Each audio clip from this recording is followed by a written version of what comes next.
Hi everyone, it's Adam with Milo's Restoration, and today I've got a video for you about flipping this kind of vintage chest. I think it's like either a Drexel or maybe like a Henry Don piece. I'm not really sure though, it's not branded on the back.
So I'm using a product called Strip Ease here, and it's just a product that Sherwin-Williams sells. It works great, and my favorite thing about it is that it cleans off very easily compared to most finish strippers.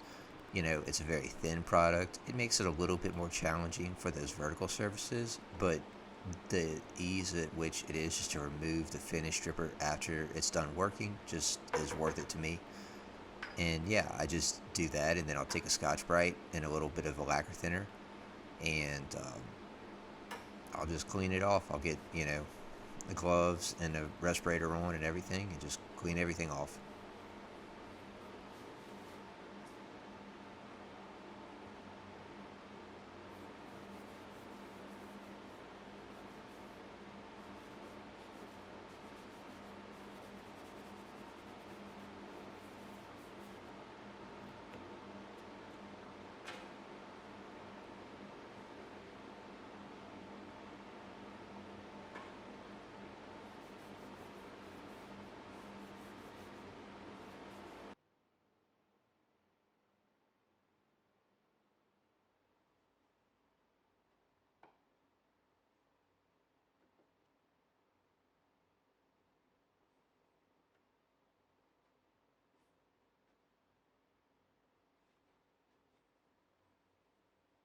So as you could see, certain areas like that clearly could have used more paint stripper, but I was just kind of being stubborn and just wanted to get it done. So I just used the lacquer thinner, and the Scotch Brite to remove what's left.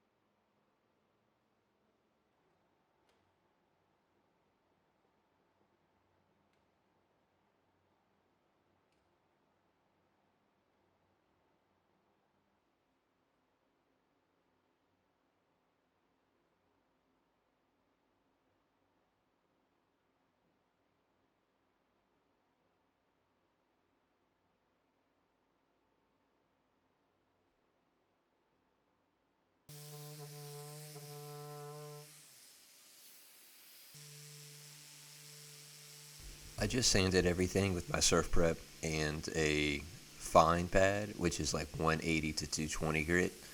And yeah, that's all I did. I tried staining it, and for whatever reason, it would not absorb any stain no matter what I did. I even tried a little bit more paint stripper, but I was just kind of baffled by that. And I mean, it would take the stain, but it just looked really bad.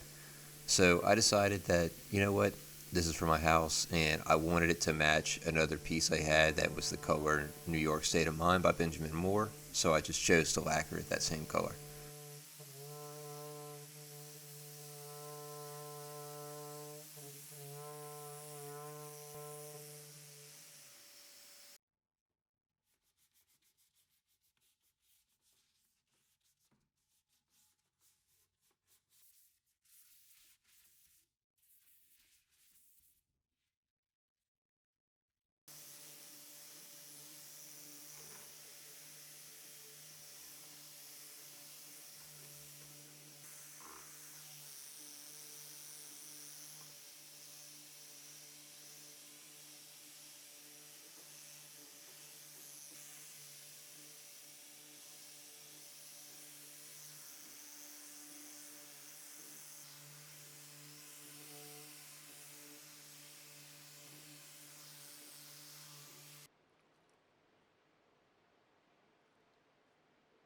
So I'm mixing up a batch of primer, and this is just going to be basically what's kind of the base coat and also the pigmented coat. So I use a vinyl sealer that is tinted or pigmented, and then I spray a coat of clear lacquer over it, and that is what gives me my color. Now, this color is obviously not New York State of Mind, which I said I was going to use. This is just a little bit of iron ore that I had left over, but it, is primer, and it's a gray primer basically, so that's just what I use. I don't really like the color iron ore, so I've just been using it as primer basically and then sanding it back.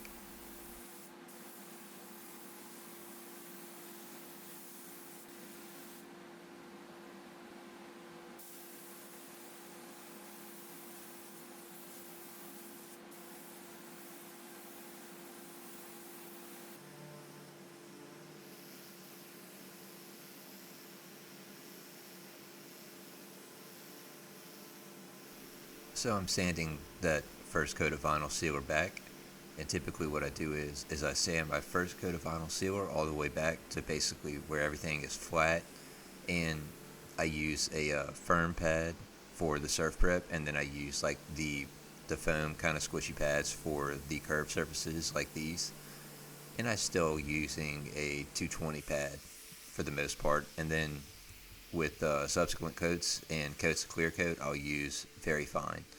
But it's important to know that when you're tinting vinyl sealer, if you sand the last coat, sometimes whenever you spray your clear coat, you'll see a little bit of variation in the color.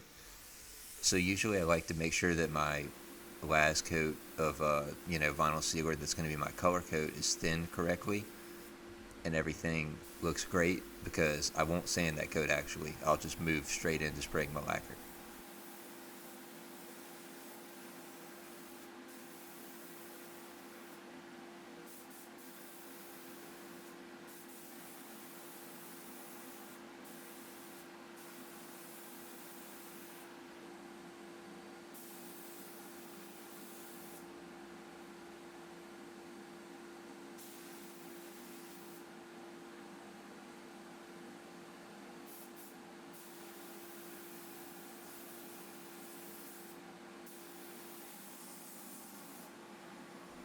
Okay, so this is the first coat of the actual color, which is New York State of Mind, and you can see it's really pretty blue. I love it. It definitely has that kind of like New York feel to it, and yeah, it's a great color. I think it looks really good with gloss on it too.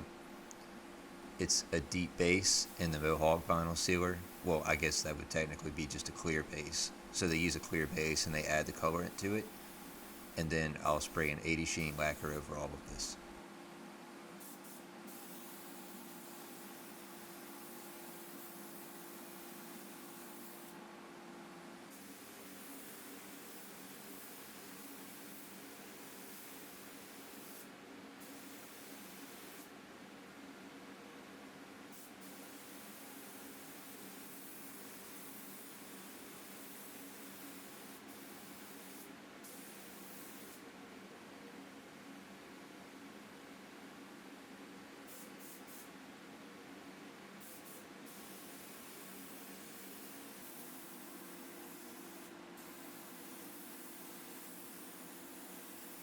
So if you're wondering what kind of spray gun I'm using, I am using a turbine spray gun. So it's not a compressor gun. It runs off of a turbine.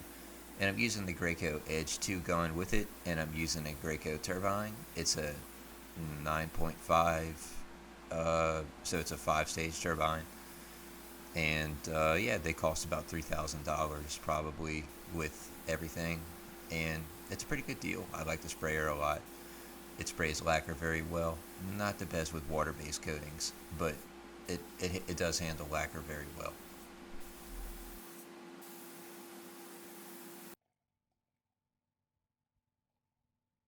So I'm mixing up some clear lacquer here, and I'm using my Fuji with a 1.3, but I'm still going to be using that Graco turbine to power it.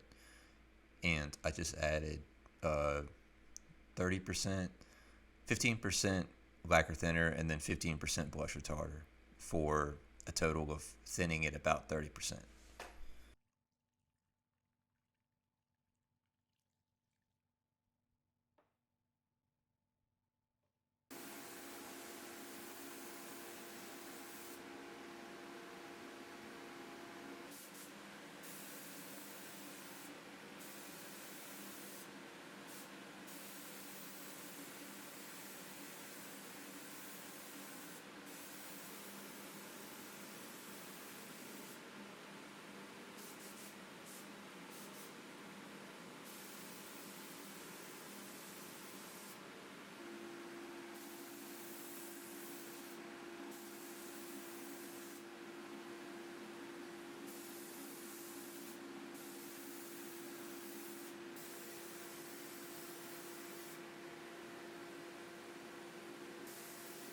So I put on 2 coats, actually 3 coats of this lacquer, and I got 1 or 2 runs, and I just take a sanding block and I just sanded them out. But other than sanding out those runs with like some 600 grit, I didn't sand at all in between coats. I just made sure that my area, the floor was wet, no dust when I turn on the extractors, and just make sure that everything's dust free. And you really don't need to sand if your material is, you know, thinned and manipulated right to where it lays out good. You don't need to sand with lacquer anyway.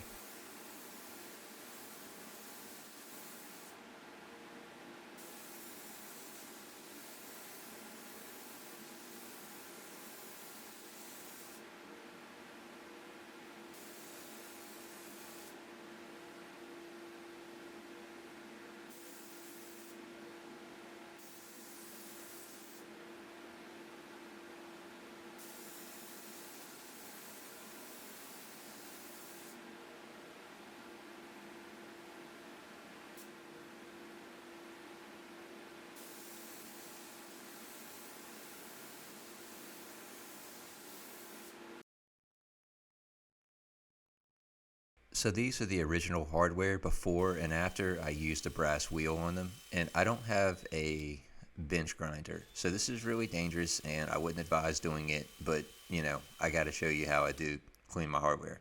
And it's better if you have a bench grinder. It's a lot safer with a bench grinder, but make sure you wear some glasses and be very careful.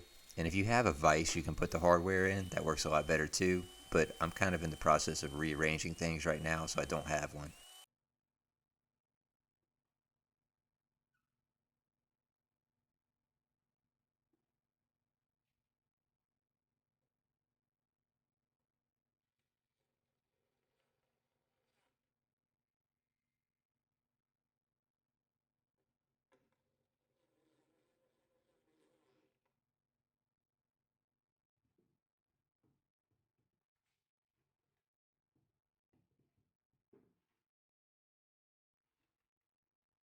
So I got everything back in, and I had to put a little bit of paste wax. That top drawer was sticky, and with the exception of that, I just really like the way that this thing came out. It's got that glossy look to it that I like a lot, and yeah, if you like this kind of video and this kind of content, please subscribe and share my channel. It helps a lot. We do furniture flipping and restoration content here. So thank you.